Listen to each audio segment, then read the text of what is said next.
presentation.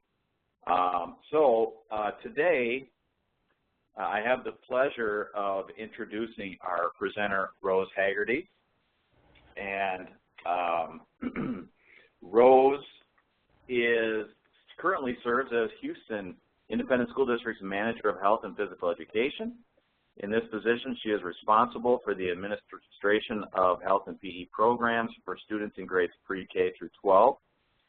To ensure that community values and norms are represented in the district's health curriculum, Ms. Haggerty facilitates the state-mandated School Health Advisory Council. Ms. Haggerty holds a BS in Elementary Education, Health Education, and Physical Education, pre-K to 12, and an MS in School Administration. She has 38 years in public education, which includes teaching experiences at the elementary, secondary, and college levels in the states of Kansas and Texas. Ms. Haggerty's success with grant writing has secured funds from the Center for Disease Control and Prevention and Department of Education to enhance HIV and AIDS education, physical activity, asthma education, and conduct the Youth Risk Behavior Survey. Her dedication to the profession has earned her several awards and recognitions, one being inducted into the Emporia State University Department of Health, Physical Education, and Recreation 2005 Alumni Hall of Honor and receiving the National 2013 E.B. Henderson Award. As an active professional member of the Texas Association for Health, Physical Education, Recreation, and Dance, having served on numerous committees as a section chair and a vice president, Ms. Haggerty currently serves as the past president of TAPERD. It is with my pleasure that I introduce Rose, and Rose, I will let you take it from here. Doug, thank you so much for the introduction, and welcome to all of our attendees. I hope to, as we go through this session, there are several objectives that I wanted to address, and one of the main things is to really provide you an overview of House Bill 5 requirements as it relates to the community and student engagement, which we all know is an evaluation component that is new for us. But I also want to focus on the wellness and physical education piece. The other objective is to just share with you some strategies utilized in Houston ISD to support the implementation of this evaluation process, and then hopefully to provide an opportunity for feedback. As we look at House Bill 5, I don't know how many of you have had an opportunity to look at it, but that is one bill that is over 100 pages. And so it lends its way for a good nighttime reading. But as we look at House Bill 5, I wanted to highlight some of the major areas that's addressed in that bill. The first three are major, and many of you have already heard a lot of the graduation requirement changes, the push for college readiness. And so those are major components there within House Bill 5. The next 4, 5, and 6 is another component, and we're going to be talking mainly about the community and student engagement evaluation piece, and that is only one page of House Bill 5. And then, of course, the other piece is looking at a communication plan and then policy development. So as you can see, this is a very comprehensive bill. We're going to move into looking at some of the strategies that we used in our district so that we can address what schools need to do to self-evaluate, and then also what the district needs to do. We first developed what we called a cross-functional project team. This is where we brought in different personnel from different departments that would possibly have a vested interest in that community and student engagement piece. We looked at all of our curriculum and assessment accountability requirements, made sure that we were addressing all of those needs. Once we began that development phase and we had some product for review, we utilized many of our stakeholders. One of the two important groups that we used was our School Health Advisory Council, our SHAC, and then we also had our District Advisory Council, and of course our school administrators, our principals, and some of our instructional coordinators were also individuals that helped to review that process for us. We developed then subcommittee teams and those subcommittee teams were divided up as those elements of requirement, and we're going to look at those in just a minute. But I wanted to just kind of give you an overview about the process. We started this process seriously in our district probably about July, right after the bill was passed.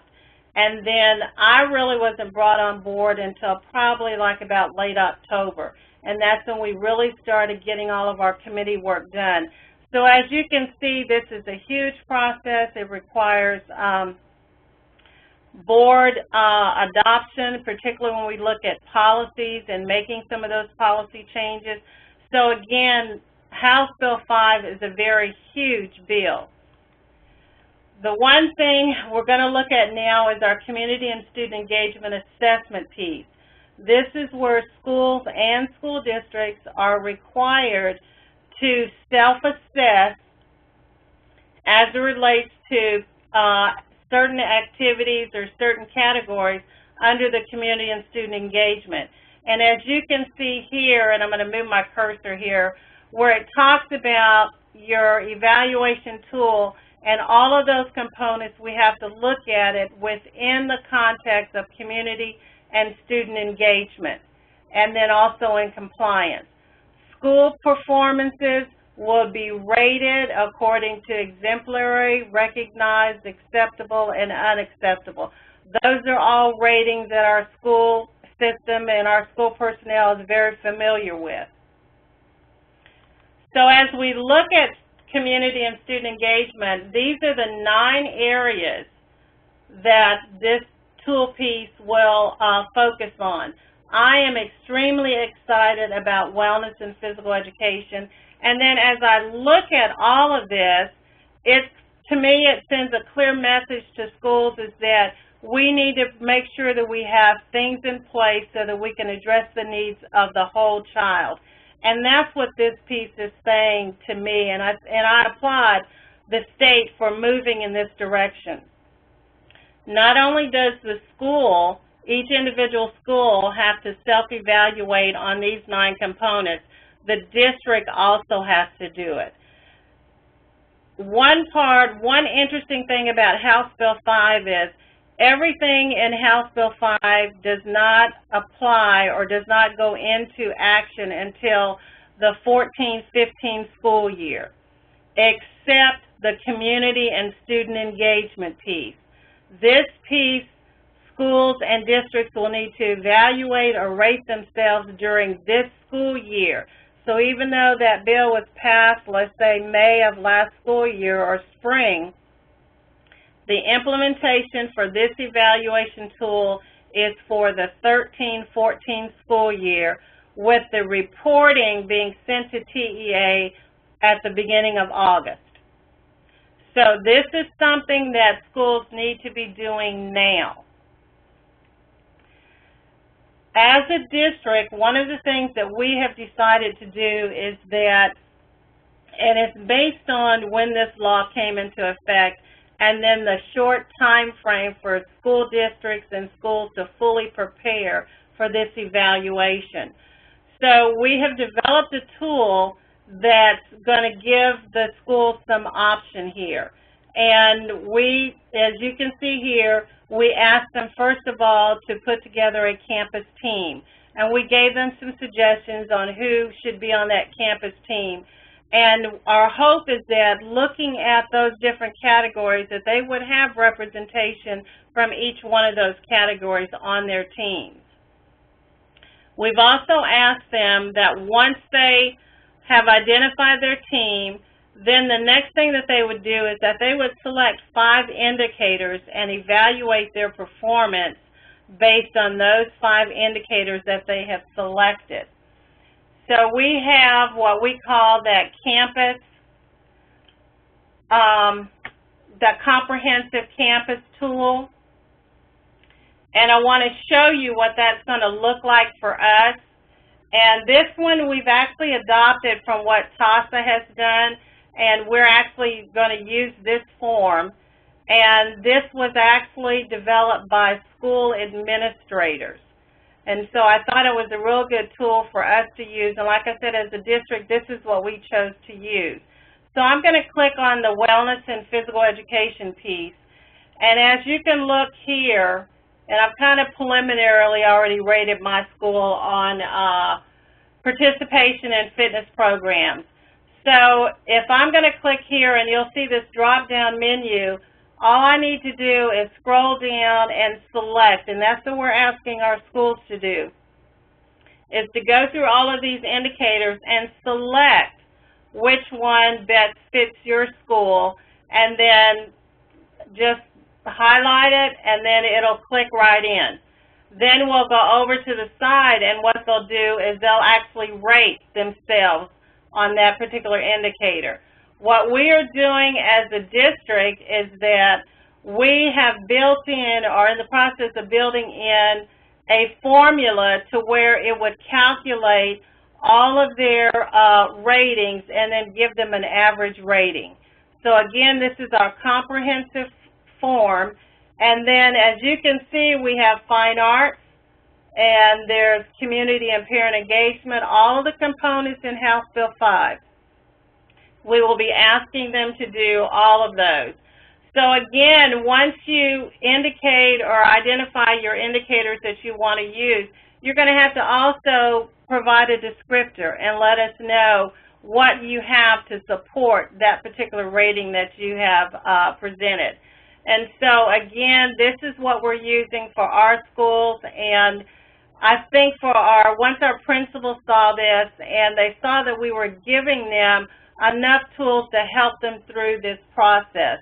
And then keeping in mind, our tool is going to be one that's, it's a work in progress, and we understand that, but we just wanted to make sure that we were being fair to our schools, because this is a very short time frame for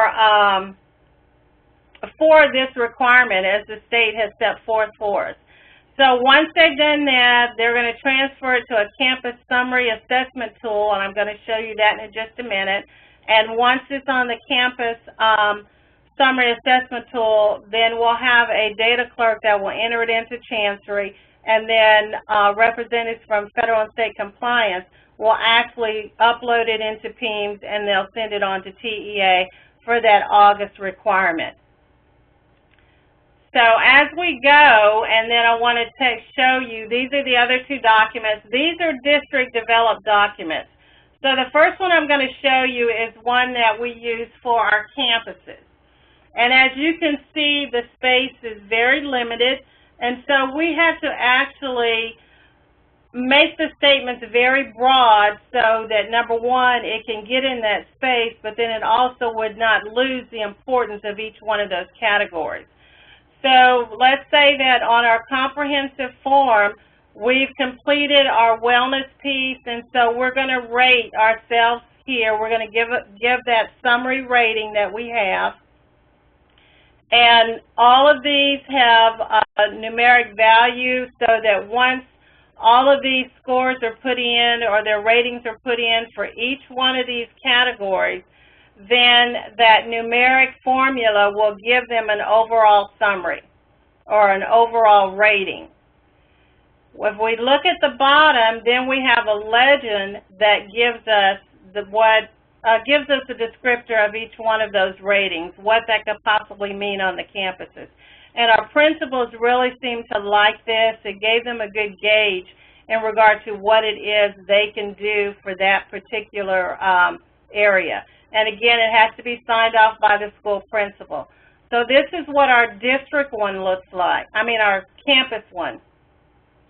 Our district one is very similar in that, and as you can see, the very same format. Our main thing in developing our forms was to make sure that there was consistency throughout every one of those components. And we wanted to make sure that everyone really understood. And this was probably, even when our School Health Advisory Council reviewed this, that was probably the most impressive thing that they felt about our document, that there was a lot of consistency, and therefore they felt that it made it easier for them. And again, the legend is the same as our as our campus indicators, or our campus tool. And then here I didn't point out, but we do have sample documentation that they can use to support their ratings. So as we move on, and again, we vetted this out by many, many different people. We're going to take a closer look now at the campus descriptor. And as you can see, the main focus with this is, again, quality instruction. And again, keeping in mind, we had to provide a strong enough descriptor to where everyone really understood the importance of wellness and physical education. And I'm sure you all know that even just the term wellness, we could be all over the place as it relates to that. And so we try to make sure that we included some things. So if you look at this statement here where it talks about wellness and physical education type experiences, and we kind of highlighted some of those experiences for them. The fitness testing, the brain breaks in our different classrooms, and things that are happening not only in physical education, but the wellness aspect of it is what's happening in our other classrooms to help support this as well. We have a campus shared decision-making committee, and they're responsible for making sure that the campus improvement plan is in place. So there again, we all know that we have to have, particularly for our elementary and our middle schools, that coordinated school health piece included into our school improvement plan. So this is also another tool for documentation to also support your rating. Staff wellness was important to us.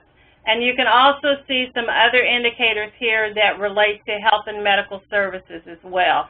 So again, we wanted to make this broad enough, but even hopefully strong enough to where we would understand that we're looking at the whole aspect of the school environment as it relates to wellness and physical education. Our district one, again, is very similar, but again, we felt that our strongest point was having a district that fosters an environment that promotes and advocates for healthy students, healthy employees, and healthy schools. And there again, we've also indicated some key things that our schools can kind of point out, or our district, or from a district standpoint. Right off the bat, we have SHAC recommendations provided in the wellness policy. We have use of relevant data, such as, we have a district, Your Voice, which kind of goes out to our parents and goes out to our community for feedback in regard to how our schools are working. And this has a wellness component in it. Our youth risk behavior survey, school health profiles, physical fitness testing, any kind of health-related data to inform district-wide wellness initiatives. And again, looking at this, so that means we're working with benefits, we're working with employee wellness, and it just makes that a much broader statement for us. Looking closer at the ratings and the rubrics, you can see here, again, this is what's on our summary forms. And the one thing I want to point out is that we have 8 indicators. So if we're looking at a score, and let's say for a school that's exemplary, 8 to 11 points with no unacceptable rating. So that means that I could rate, or a school could be rated in 8 of those categories, while in 7 of 8 of those categories exemplary, but they may be unacceptable in one category, and that means that they would drop down to a recognized. The same thing for recognized. If they have all recognized in 7 and then they have 1 unacceptable, they would drop down to acceptable. The thinking was that for a school to be exemplary or recognized, they should not show an unacceptable anywhere. Looking at the documentation here, if you can see, many of us already have these. If we have like wellness type events, we have our promotional flyers, we have maybe sign-in sheets, we have agendas, anything that helps to support what we're doing in the area of wellness and physical education. is a piece of documentation to help support that rating. I want to take you now to a website and show you a couple of other documents of reference, and I hope that many of you have had a chance to look at this. We have a very strong professional organization in Tapered, and one of the things they heard from many of our colleagues in regard to what are we going to do about House Bill 5. So we convened a group of content experts. This document was developed by content experts, and as you can see, we've already helped with identifying a specific rating that would attach to an indicator. So as we go through, and the first category is looking at wellness, and before we get there, I just want to point out the scale for the rating and see how we actually describe that particular rating, or how you would identify or distinguish the difference between an exemplary and a recognized. This was primarily developed to help schools and districts with this community and student engagement piece, particularly the wellness and physical education. So as we go through wellness, and remember I said wellness can mean so many things to many people, but when we're looking at our content experts, these are the things that we highlighted, and you can see we broke wellness into several different categories. I want to drop specifically to physical education, and the way this was developed, we broke it down into elementary, middle, and high school, and we looked at what was required. And if schools are doing what's required, then we recommended that they would receive that acceptable rating. Anything beyond what was required need to either be recognized or exemplary. So if we're looking at number 69 under elementary, and we're talking about instruction, and we're talking about the minutes of time, we're talking about the TEKS-based physical education, and we're also talking about that moderate to vigorous physical activity. So are our classes allowing opportunities for our children to be actively engaged in those classes? So these are all pertaining to requirements. Our middle schools, we're moving down to middle school, and you can see again, here are the requirements for middle school, and again, they're all exemplary. I mean, they're acceptable ratings here because that's what's by law. I want to move back up to elementary and look at 74, and it says students participate in 30 minutes per day of TEKS-based physical education, structured, moderate to vigorous physical activity. That was exemplary, and for a school to be able to offer 30 minutes a day of physical education, that was really extraordinary for our schools to be able to do that, and we really felt that that warranted an exemplary rating. So as we go to high school, you're looking at your high school, and again, it's your, we've completed that 1 credit of physical education. Again, that's what is required, so that is acceptable. If we're looking at high school, some of our high schools may still have that 1.5 credit, and that's going to be something that we would rate higher than the acceptable.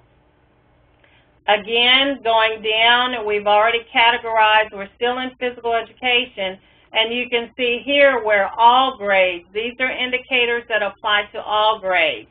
And again, looking at number 95, again, we're talking about students participating in moderate to vigorous physical activity, at least 50% of the class time. We're also talking about the recess not being used as a punishment. We're also looking at the fitness assessment, using our fitnessgram, how we're using that data. And let's dropping down to see, let's see, number 108, we're talking about fitness assessment scores are shared with parents with an explanation of those scores. And so looking at how we can reach beyond that acceptable. And many of our schools throughout the state are doing a lot of this.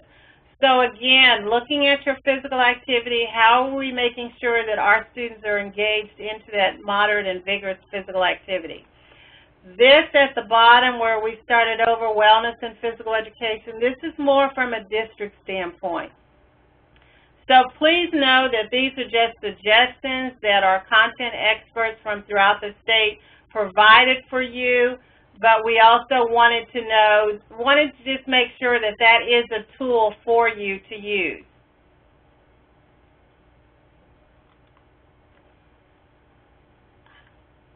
And then going back. So taking a look at those, and I think that that's a good website. If you haven't had a chance to look at it, please take note and go to that site and take a look at it. The other site that I wanted to show you, and this is the site from our Texas Association of School Administrators, and if you go over to the School District Evaluation Tool, that's going to be the exact tool that I showed you that our district is using. But I wanted you to also take a look at that, because you have a sample of a tool that was developed by content area experts, and then you have a tool that was developed by school administrators. There are a lot of commonalities in both of those documents, and I think it's real interesting to see the commonalities, and there may be just a few differences. But take a look at all of those documents as you hopefully become part of your school team to assess your school as it relates to that wellness and physical education.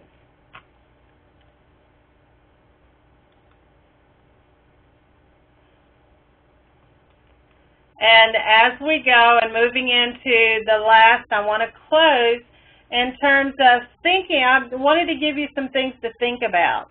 So the first one is think about 3 things you've heard about House Bill 5 that you believe are good for students, and then also is good for physical education programs.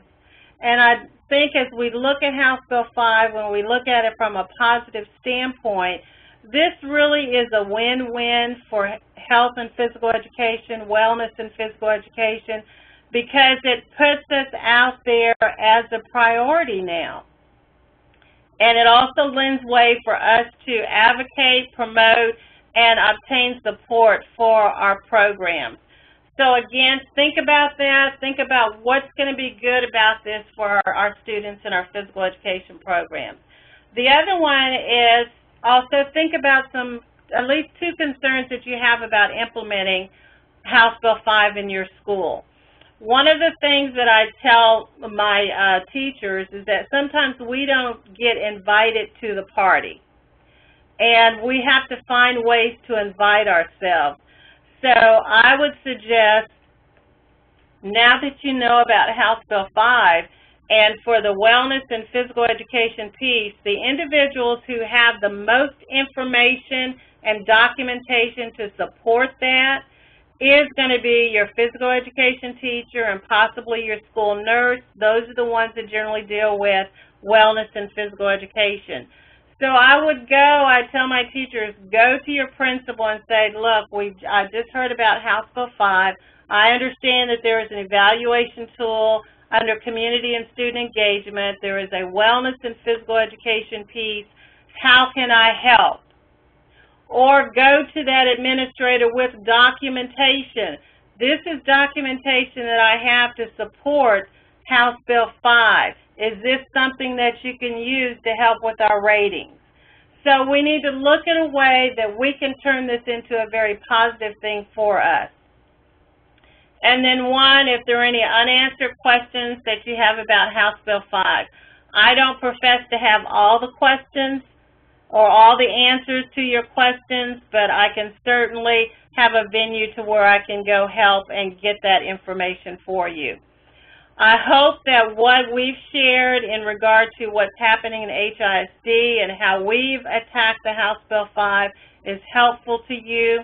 So at this time, Doug, I want to turn it over to you.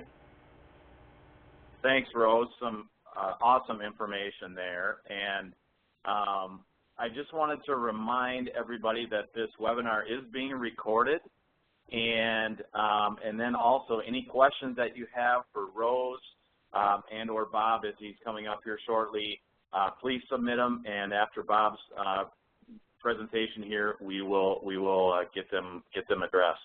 So it is with my privilege that I bring in Dr. Bob Pangrazi. Thank you, Doug, and thank you, Rose. I think you did a great job of running through that, Rose. That's complex, and you made sense of it all. You know, I have to concur with you, Rose, that when you have a bill about your profession, people are thinking about it. You're on the horizon, and it's a whole lot better than being in a state where there is no legislation and things just kind of go along. No legislation, no money. Although you probably don't think you get enough money as it is. But let's change gears and let me quickly talk about one part Rose highlighted about moderate to vigorous physical activity, MVPA. You know, when you look at it, you think, well, how am I going to measure that? And to be honest with you, measuring moderate to vigorous physical activity is actually easier and more accurate than measuring physical fitness. And we now have very accurate pedometers. But even better, we have pedometers that can upload into your computer so that there's very little time involved on your part. This is a setup here where you can see a set of 10 pedometers connected to a USB hub into the computer, and that data is going to be in there, and I'll show you what that data will look like for you as we work through this. People often ask whether pedometers are a valid and reliable way to measure physical activity, and the answer is a resounding yes. I'm not going to get into the research, but it's very clear that they're accurate. And again, I know a lot about fitness testing as well, and these are much more accurate than the fitness test because there's less student error and all the loose ends that you have with fitness testing, as you all well know. The FitStep Pro pedometers will measure steps, activity time, and moderate vigorous physical activity. And of course, MVPA is the one we're interested in, and it's calculated by looking at steps per minute. And what students learn to do is to learn how fast they have to walk, how many steps per minute to be walking at a moderate to vigorous physical activity pace. And this pedometer then will allow them to put those steps per minute into the pedometer, and whenever they walk at that level or faster, they'll gather MVPA time. So you're going to have a way of looking at their total activity time as well as their moderate to vigorous physical activity. By the way, we never use steps as an outcome measure because it's so impacted by stride length. So short-legged youngsters would reach their goals much faster than someone who's taller, but the taller and larger person would probably burn more calories covering the same distance, so it's very inequitable. This is an example of a high school teacher here in Mayfair Donuts, and she has her cart for uploading there. The computer's on the second shelf, and then she just has the little containers where students go over and pick up their pedometer. These students know how to pick up their pedometer, put in their moderate to vigorous physical activity level, put it on, and away they go. This is the software that's designed for the FitStep Pro pedometers, and it is free of charge, easy to upload. You put in the student's name, their pedometer number. If you have a unique ID number that you use in your school district, you can use that. I think a really nice feature is that instead of having to type those all in, you just get the school Excel spreadsheet with that data in it, and then you can upload it right into the software without, I can usually import a large file within 10 seconds. So it's a very easy thing to do, and it saves you a lot of time. I thought you could identify with a bunch of high school kids. This is an elite fitness class, and we have 11 pedometer readers there, data readers, so they can upload their data. And these students are uploading. This is a fitness class of about 70 students, and they upload their data in just a little over 2 minutes. So it's not time consuming. They just walk up there, it uploads in about 2.5 seconds, and they're off. They put their pedometer away, it clears the pedometer, so it's ready for the next class, and away you go. This shows you what it's like when, as they're uploading their data, you can see the students are listed, the number of steps they did. If we're doing MVPA, it would show that. But the nice thing I want to show you is in the left-hand window, you see names there in green, black, and red. When you bring up Ms. Kaufman's class, every name will be in black. If they upload their data, their name will turn green. If they upload their data but they don't keep it in long enough and it's a misread, then their name will be in red, and they'll have to go back and upload it again. And then if there are any names left in black, you know that they haven't been there that day. So some of our high school teachers and middle and elementary school teachers use this as a way of looking at roll and seeing which students were there. Why use physical activity as an accountability measure? Because all students have the ability to increase their activity level. There's absolutely no excuse for any youngster not becoming more active tomorrow than they were today. Fitness is different. It's genetically controlled. We know 1 out of 5 adults doesn't improve their fitness level because of their genetic predisposition. So some people are never going to improve to any degree, but everybody can improve their activity level. And when you change their activity level, you change their lifestyle. And that's really what we should be about in our programs, is changing the lifestyles of kids so they leave knowing how to brush their teeth and how to stay active, both healthy indicators for a long lifespan. It's not hard to collect valid data. In fact, with elementary kids, you can collect valid data in 4 days of activity. With middle school and high school kids, it usually takes 8 days because their activity patterns are much more variable. But it's not like you have to have pedometers on them, you know, all year round to see. Now, if you can, I think it's great because you get them looking at their activity level on a regular basis, but it's not necessary. The software will give you printouts. This, as you can see, in the red box there are all the workouts for one student, and then their average and totals are down at the bottom of that box.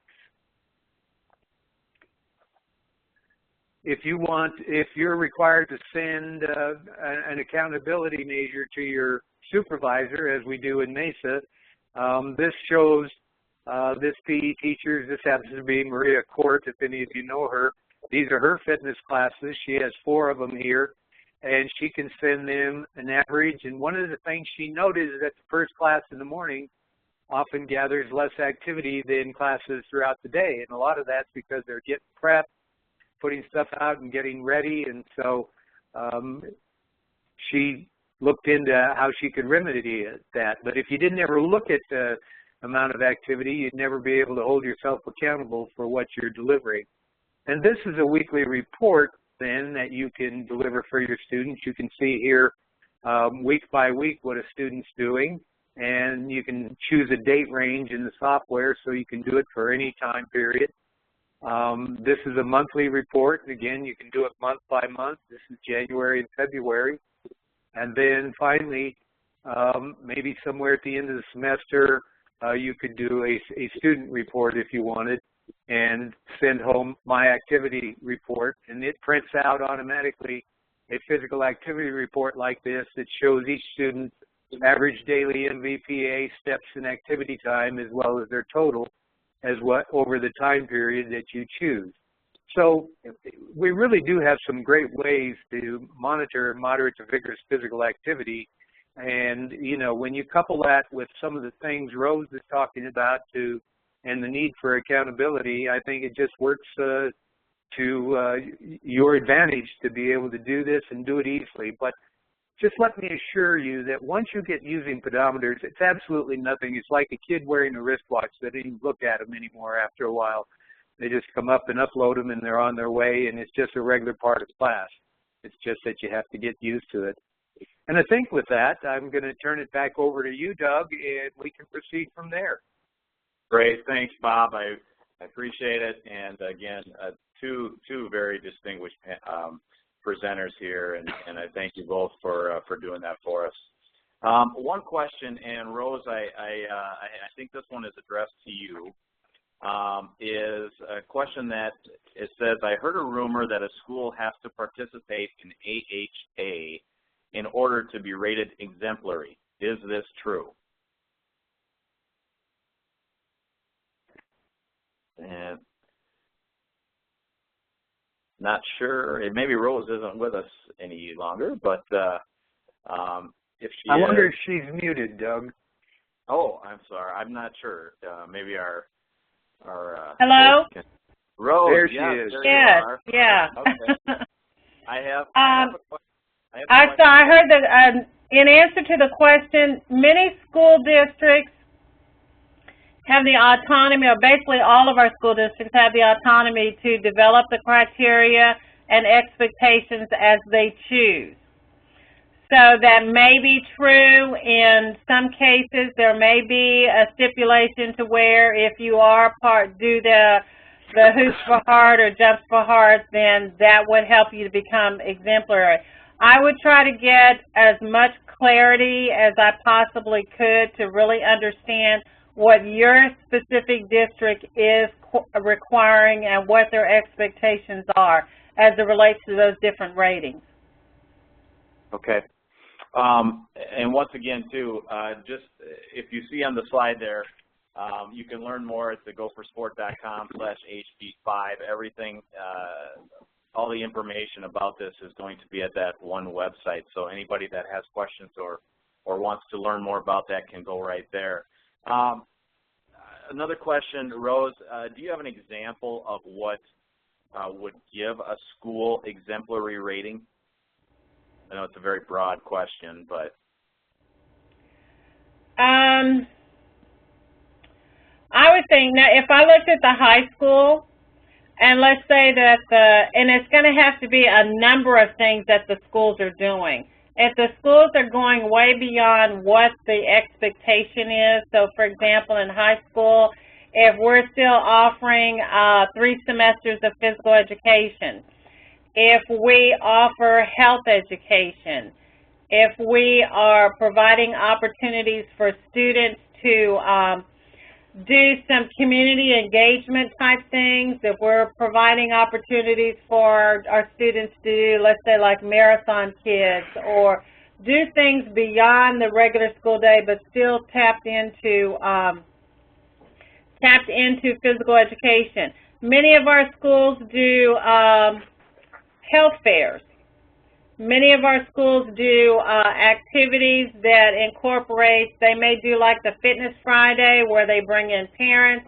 I mean, all those different types of activities that go beyond the scope of what you do on a regular basis.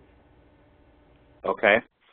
All right. At this time, I think I'm going to announce the winner of our FitStep Pro Pack, and it's a 15-pack, and that lucky winner is Heather Laminack from San Antonio ISD. So, Heather, we will be in touch with you to get some information from you as where we can send these, and congratulations as well.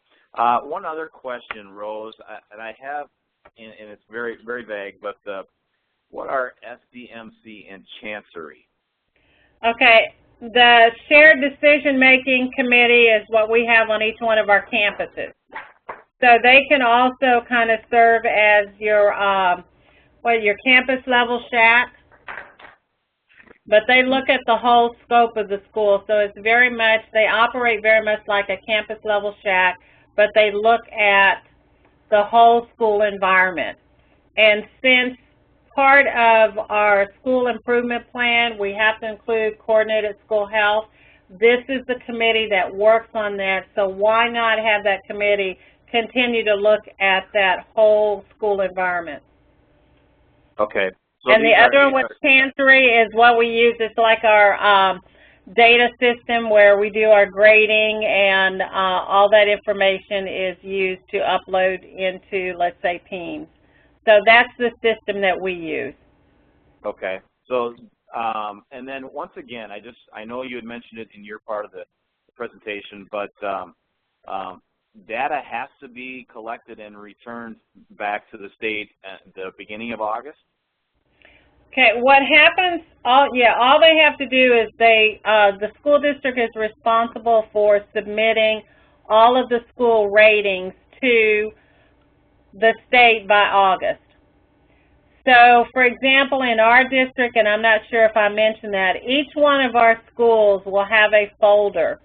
and that folder is divided into those 8 categories. This is a folder where they drop in all of their documentation. We are telling our schools to maintain their own documentation. And should there be an opportunity for us to, let's say, maybe review their documentation for reasonableness in terms of their rating that they've given their schools, then that would be the only time that we would request their documentation. So the documentation does not go to TEA. The only thing that goes to TEA is the individual school ratings.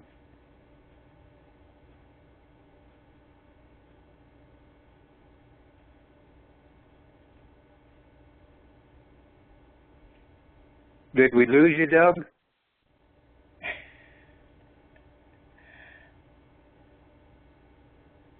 I'm going to answer the one question I see Joseph asked down there below. Joseph, you asked the question, if this is the best way to measure activity level, is there a good or better way as opposed to the best way? I think that's a thoughtful question. I do think pedometers are the best way because it's highly accurate and the validity of the data is very high. If you have to choose something else, then what you need is probably a recall instrument. There have been a number of recall instruments that have been developed for different levels, and basically they're anywhere from 1 day to 3 day to 7 day recall. And of course, I know you're insightful enough to know that when people start trying to recall how active they are, they often overestimate it or forget it, and it's a tough one. But those instruments have come in with a reliability or validity coefficient somewhere around 0.6, 0.7, which means that they're probably accurate about half the time. So I would say then, that's probably a better way. The problem is it's pencil and paper, and it takes a lot of time, and now you're trying to get all that data together and deal with it. But certainly it's another way to do it, Joseph.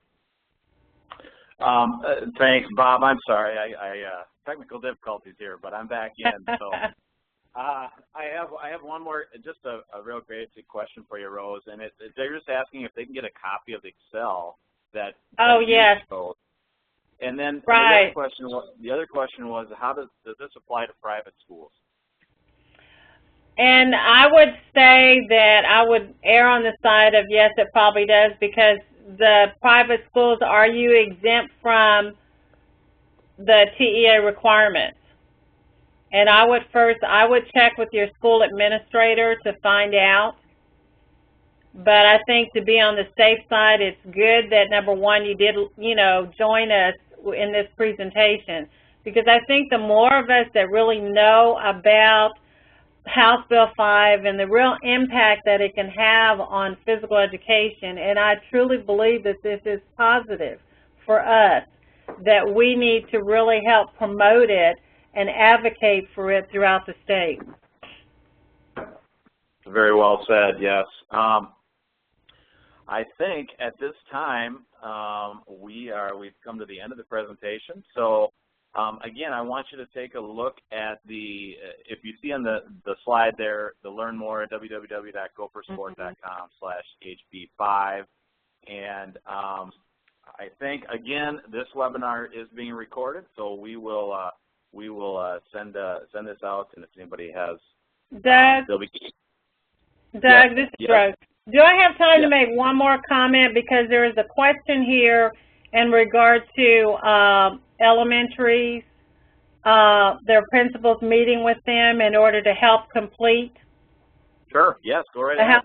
5. And my suggestion, and this is what I tell my teachers, is that now you're in the know. So what are you doing with this information?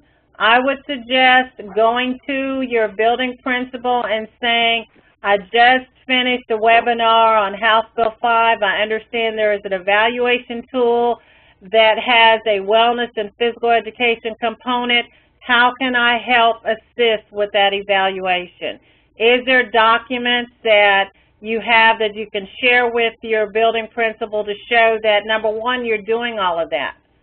So I would take a proactive stance and offer my expertise. I cannot realistically see any school doing that piece of the evaluation without involving the physical education teacher. We need to take a stance and make sure that we offer our expertise. A very good, awesome comment. Great comments there at the end, Rose. I appreciate it. And Bob, anything to add as we leave? No, but I just loved hearing Rose's last comment, because when you're not proactive, then you're going to be the one who's left out or not cared about or doesn't matter. And so a lot of times, you know, we have a tendency to sit back and think it'll go away. And I doubt something as complex as this is going to go away for a while. So I would be proactive. I just think that's always the smart thing to do. And thank you, Rose, for explaining that. That was good for me as well. I enjoyed going through that with you. So Thank you. Thanks so much, Doug. You bet. Bob, Rose, thank you again. I appreciate it. And that will end our webinar for today.